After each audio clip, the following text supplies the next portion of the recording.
Okay, looks like we've got a good amount of everybody on here. So I'll go ahead and introduce myself. My name is Jenna Rittenhouse. I'm the Director of Marketing here at Jessup Wealth Management.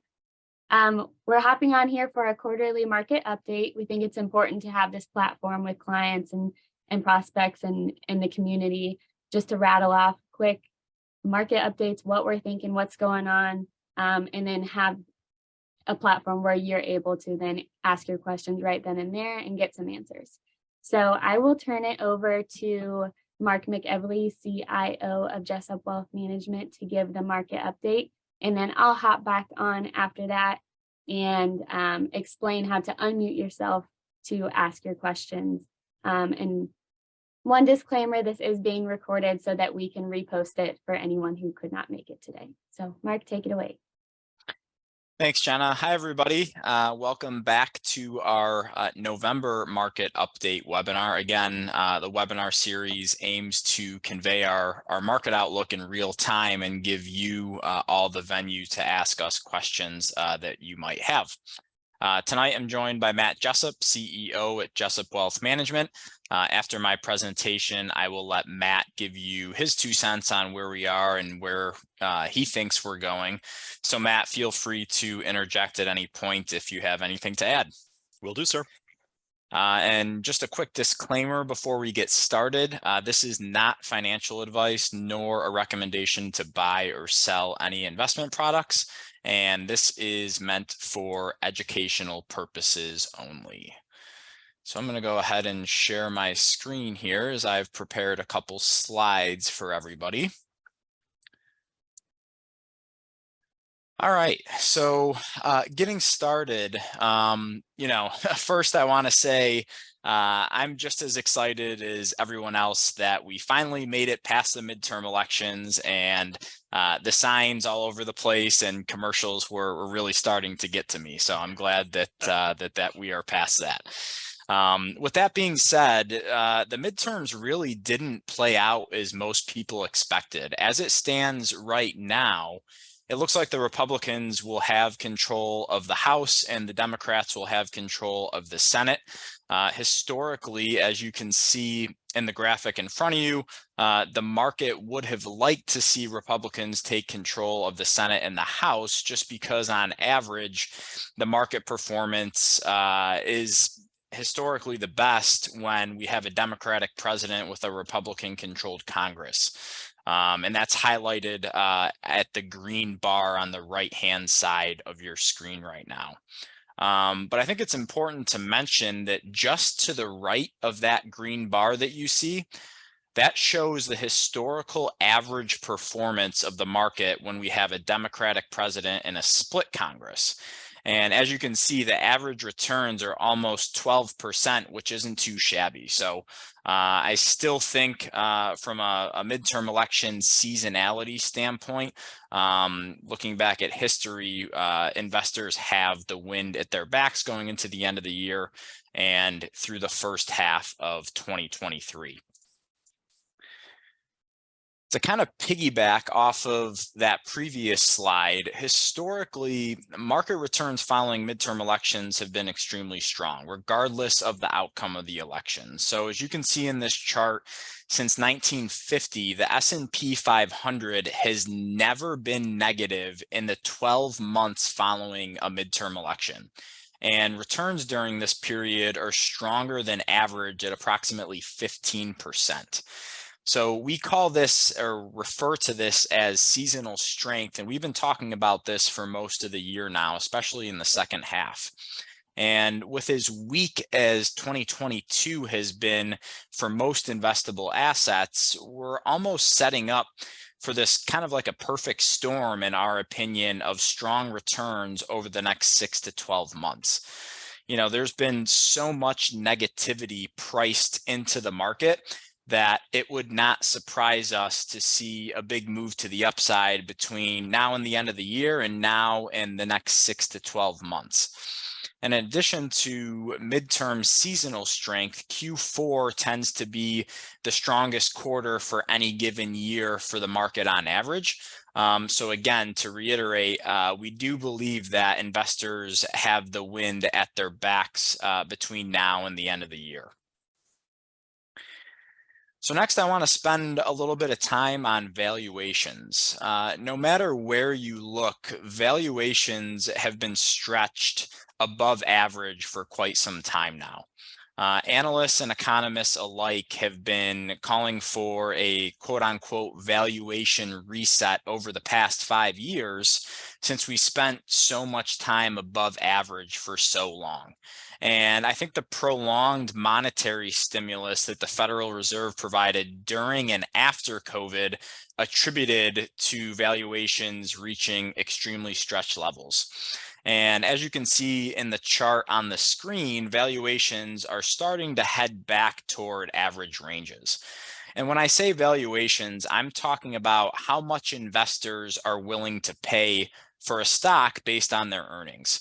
And this graphic specifically shows the forward price to earnings ratio for large, medium, and small size companies, respectively, from the top of your screen to the bottom of your screen.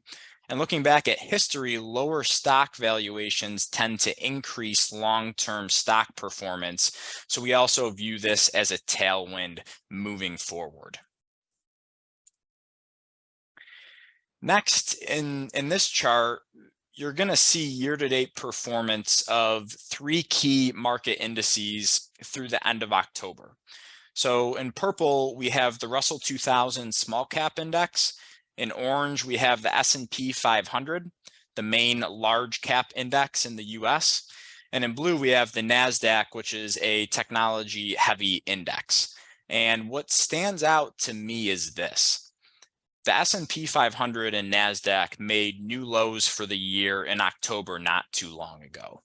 However, as you can see here, I know it's a little tough to see with 3 lines here, the purple line, the Russell 2000 Small Cap Index, did not take out its low made in June earlier this year.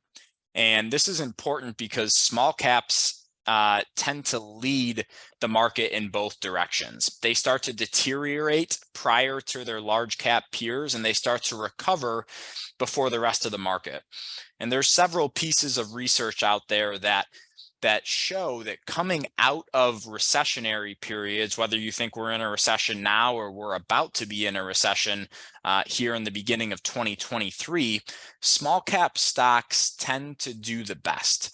And especially right now, they're strong on a relative basis relative to the S&P 500 or the NASDAQ, particularly because the dollar has been so strong and there's several multinational corporations in the S&P 500 and less so in small cap stocks. So this next slide is going to show just that. And I know it's a little tough to see here in the graph, but if you could look to the lower left-hand corner, but prior to the COVID crash, small cap stocks were not making new highs like the S&P 500 was in 2020. So again, the S&P 500 is here in orange, as you can see my cursor. If you can see it, making new highs right before the COVID crash. And the Russell 2000 index in purple was kind of just flat throughout that period. So, you know, it's really interesting because we had a similar situation occur at the end of 2021 that you could see even more.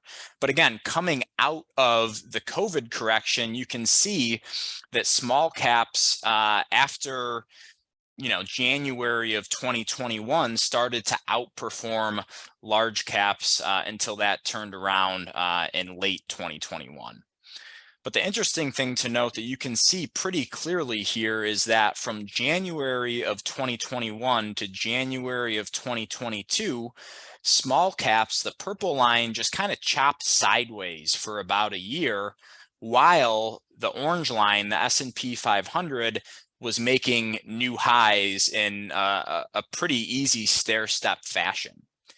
And, this is indicative of, to me at least, hey, people are taking risk off the table because theoretically small cap stocks have been more volatile, been a little bit more risky than their large cap peers.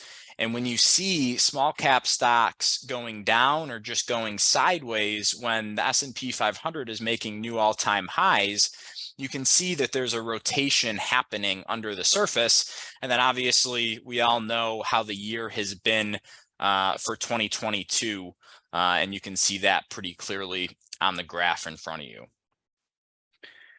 So before we wrap up and move on to Q&A, and I give the floor to Matt for a few moments to give you his 2 cents, I want to make some final comments regarding the Federal Reserve and inflation. And as crazy as this might sound, I don't believe the Fed will stop raising interest rates until they see a meaningful jump in unemployment. We've seen commodity price inflation begin to ease. The job market, however, is still extremely strong in the US with unemployment sitting at just about 3.7%, which is up from about 3.5% just 2 weeks ago.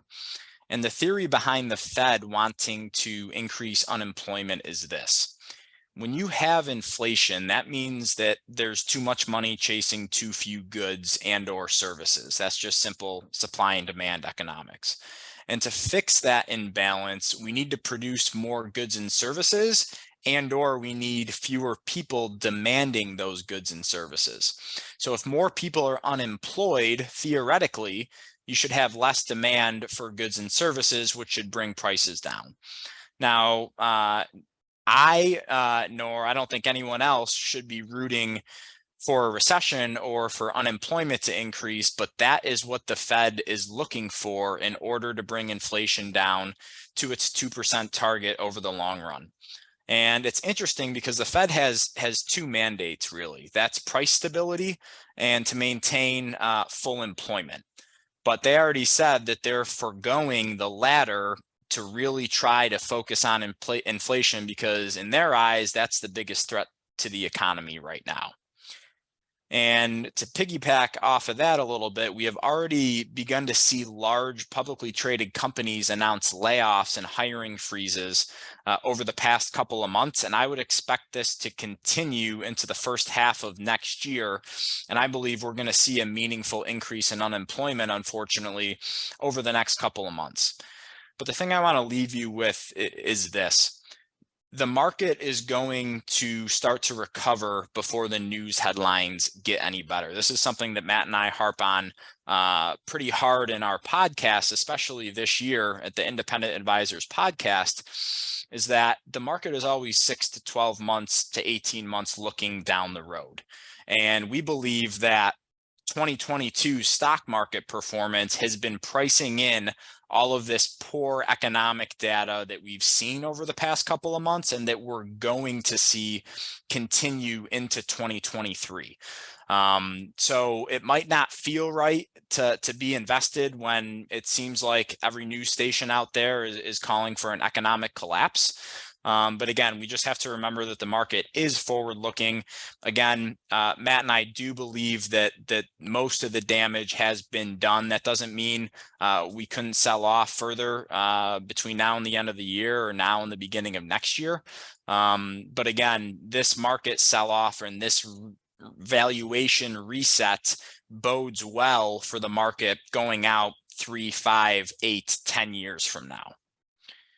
So with that, Matt, I'm going to turn it over to you before we get to Q&A if you have anything to add. First of all, Mark did an excellent job. Only thing I like to add just for the viewers that are on this webinar is we had the initial consumer price index print come out for October just last week on Thursday. It's been the first time in over a year where it started to show that this monetary policy by the Federal Reserve was actually starting to work. And these interest rate hikes have lagged. And what we saw is inflation data came in a lot more than people were anticipating. Hence, the market rallied.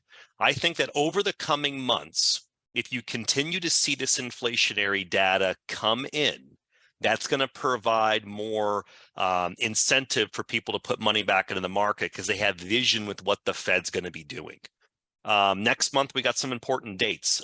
December 13th, we're going to have our CPI, or Consumer Price Index data for November.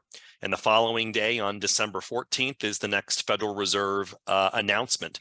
After the data came out last Thursday, the market was anticipating another 0.75% interest rate hike in December, and boom, immediately went down to 0.5%. And I think that as this data continues to improve, again, I'm seeing the real data, inflation's coming in. As it starts to get reported in CPI and another item called PPI, which is the Producer Price Index, that's going to start bringing some more confidence and stability to the market. So I think things are going to get better in the markets. As Mark said, in Main Street America, things are going to get worse before they get better. But I would argue that a lot of that negativity is already priced in to stock prices. Jenna, I'll send it over to you. Yep, just a few tips to navigate this Q&A. If you are using a laptop, desktop, computer of any sort, you're going to click the reactions button at the bottom, and then you're going to click raise your hand. Once I see that your hand's raised, I will prompt you to unmute your microphone, and then you can ask your question. If you are on a cell phone, you'll click reactions at the bottom, find your name, and then click raise your hand. So if anyone has any questions, the floor is open, and I'll be looking for any raised hands.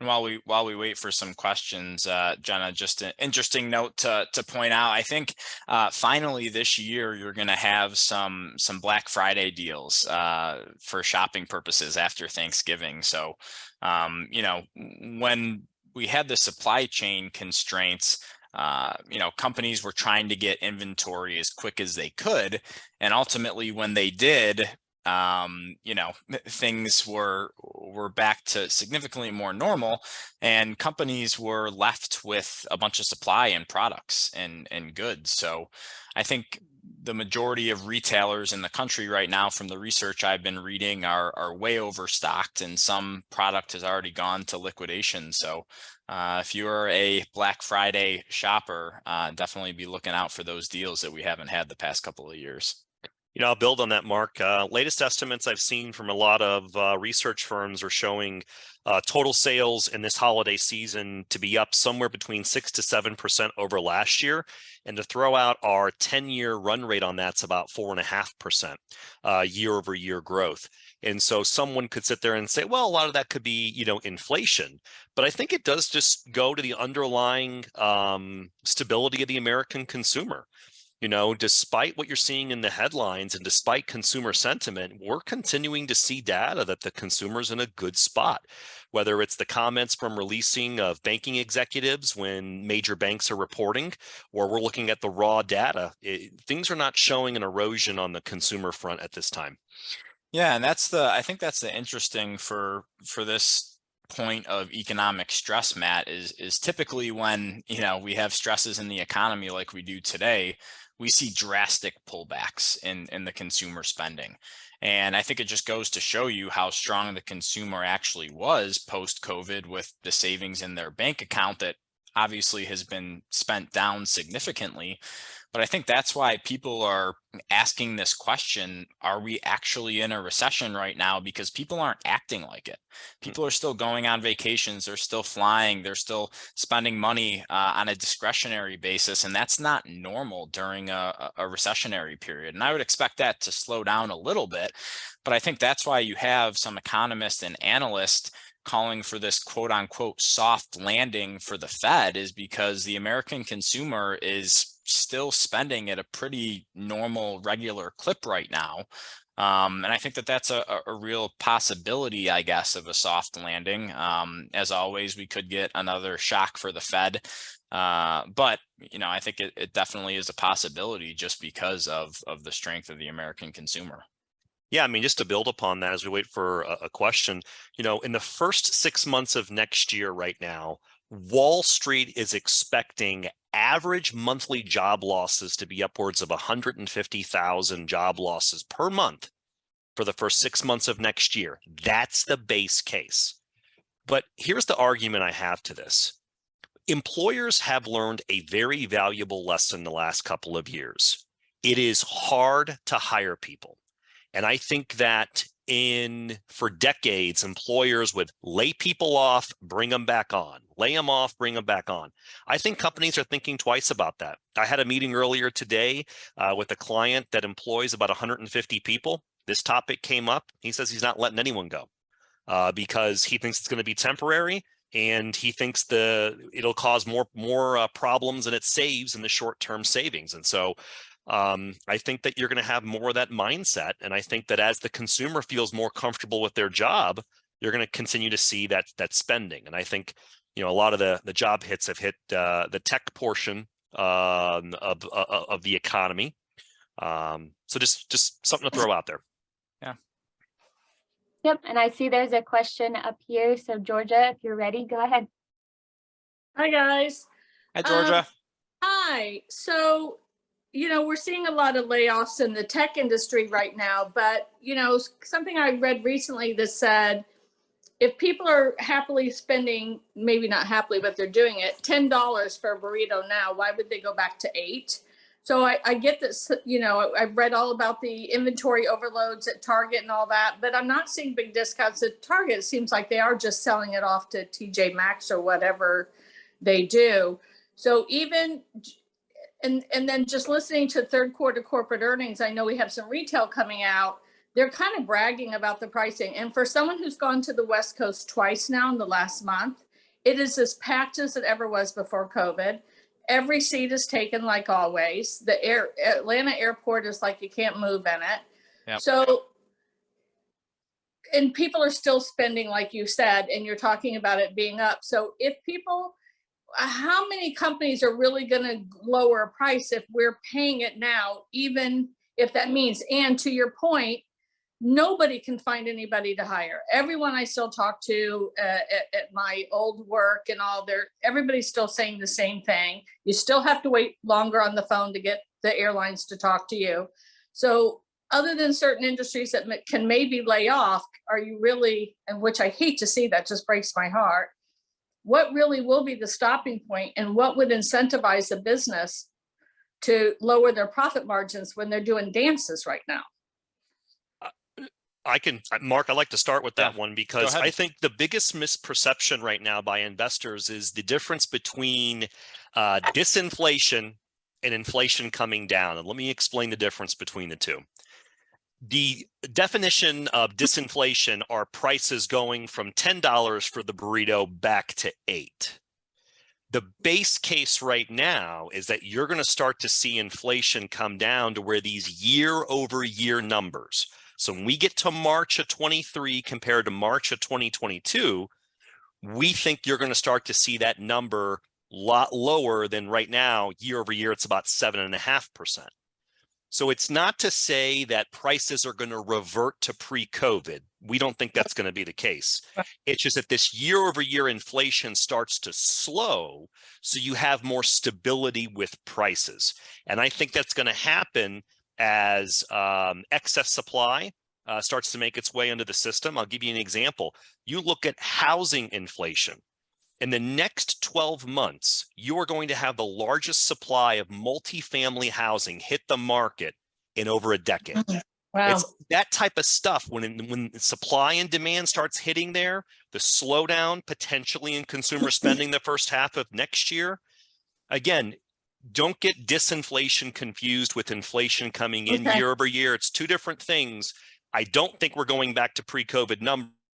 Just that these year-over-year increases will start to slow. Mark, anything you want to add? Yeah, that's a good way to put it. And I think specifically on, with e-commerce and on websites like Amazon and eBay, and I think that's where you're going to see your steepest discount. But, like Matt said, home builders are not going to lower their prices. They're just going to let that all fall to their bottom line. And an example is like Chipotle. I don't know if there's any Chipotle fans in this room, but at our office, we have a lot of Chipotle fans.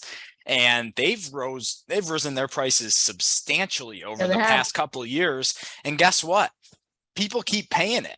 They have like it's like a cult-like following almost, that people will pay upwards of $20 to $25 for a burrito and a soda just because they love it so much. And that's what's really been interesting to me, Georgia, is that, you have these companies raising prices by 25, 50, 75%, and people are still paying it. So yeah, I agree with you, especially for restaurants and stuff, that they're not bringing those prices down.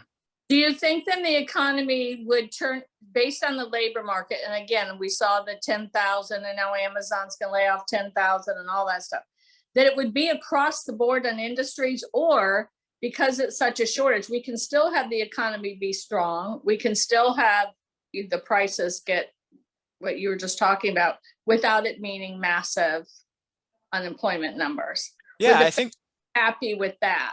Yeah, I think you could. And I think it is industry specific, because I think the major shortage in workers right now is service.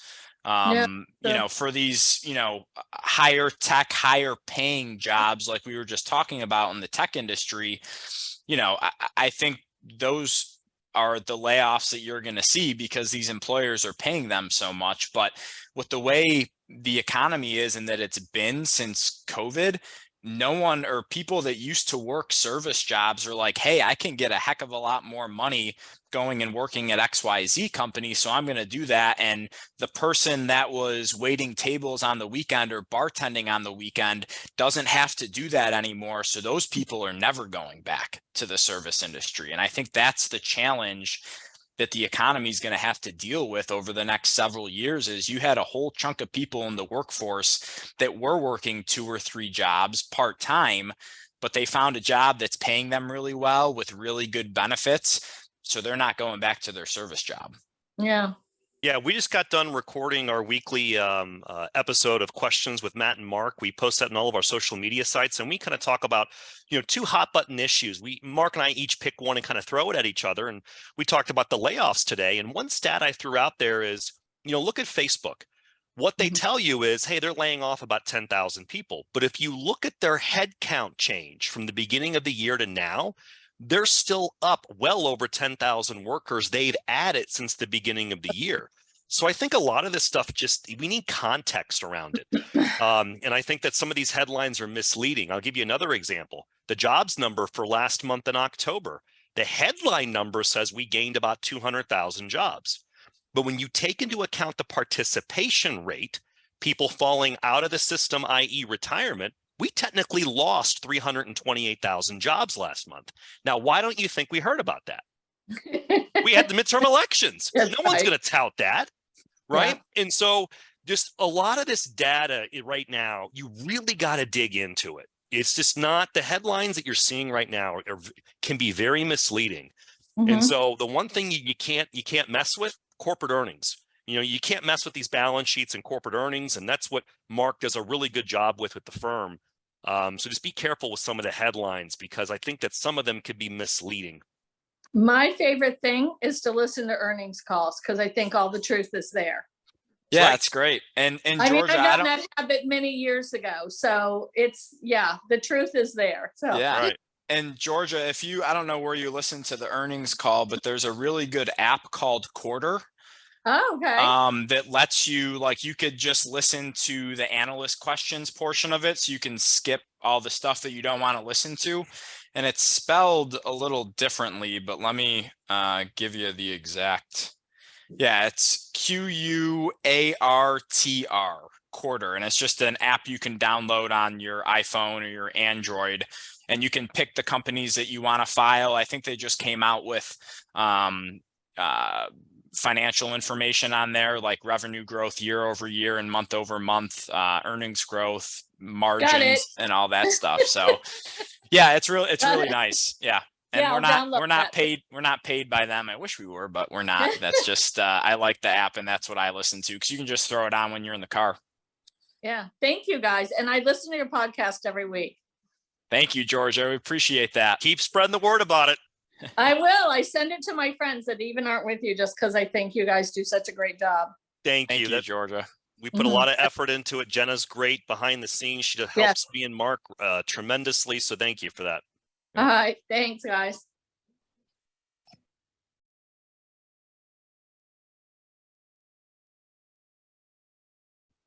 I guess just before we wrap up, Matt, and just to see if there's any other questions that trickle in, I think a big topic for investors is fixed income right now with the carnage we've seen in the fixed income markets this year. Yep.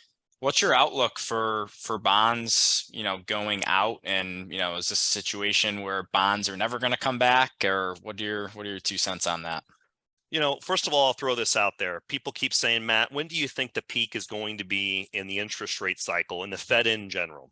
And I think the base case right now is for the Fed to raise 0.5% at the mid-December meeting.